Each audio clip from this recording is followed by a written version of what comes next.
with a record attendance of 220,000 visitors, Intermot officially opened the 2017 model season in Cologne, Germany. Although manufacturers saved some news for the upcoming EICMA show, a virtual walk-around Intermot's 6 halls has much to reveal besides international premieres including the new Honda Fireblade SP, the next-generation Suzuki GSX-R 1000R and the street-oriented Ducati Supersport.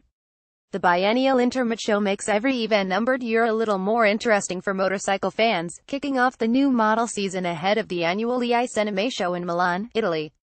European sales have been steadily picking up pace in a slow recovery process from the economic hardships of recent years, with a 3.3% increase during the first 8 months of 2016.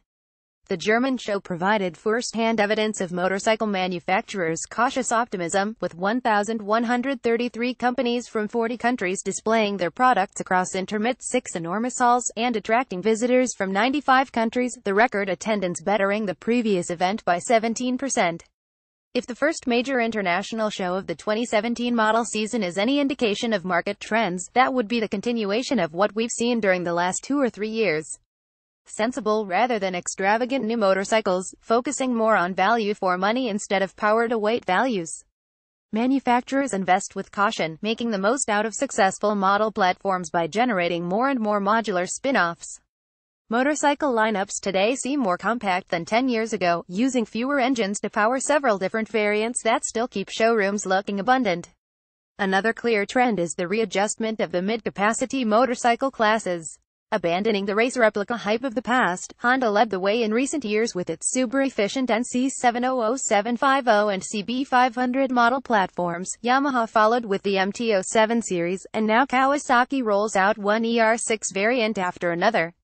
The middle class has evidently started to expand downwards, with the 300cc segment on a constant growth trend.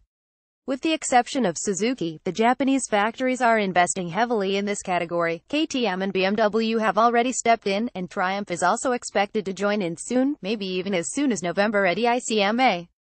Benelli also emerges as a very strong player, rejuvenated in China with a new 300cc lineup, while we are expecting Indian manufacturers to unleash their westward assault.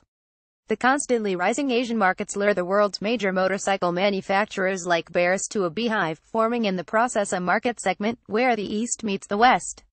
Models like the BMW G310R and the KTM 390 can serve as both affordable and tri-level commuters in Europe and the US, and as attainable top-end bikes in Asia.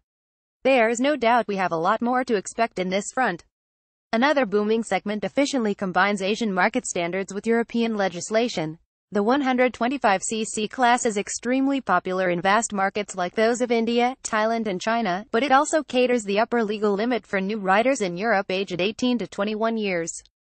Intermot hosted a large number of 125cc offerings, including several from Chinese makers that seemed to have grasped how to develop motorcycles with an appeal for developed markets.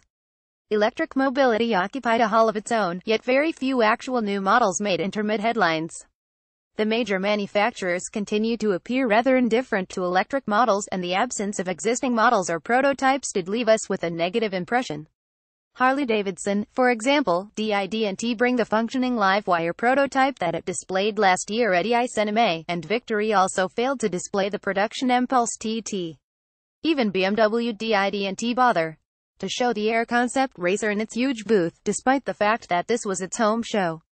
Kumpan Electric was the only European manufacturer to occupy a big booth in the electric section, right at the entrance of the dedicated Hall 5, hosting a world debut of its updated 1954L scooter, the model we rode at the Wave Trophy back in June, with fresh styling and richer features, like touchscreen instruments with smartphone app integration. The Intermot Emotion section also hosted the debut of the Grape G12H electric bicycle, and included a large indoor testing track that offered visitors the chance to try out some of the electric models on display. While we're entering the final stretch towards the EICMA 2016 that will open its gates on November 8, jump to the gallery section for a look at the most interesting exhibits of Intermot 2016. View Gallery 73 images.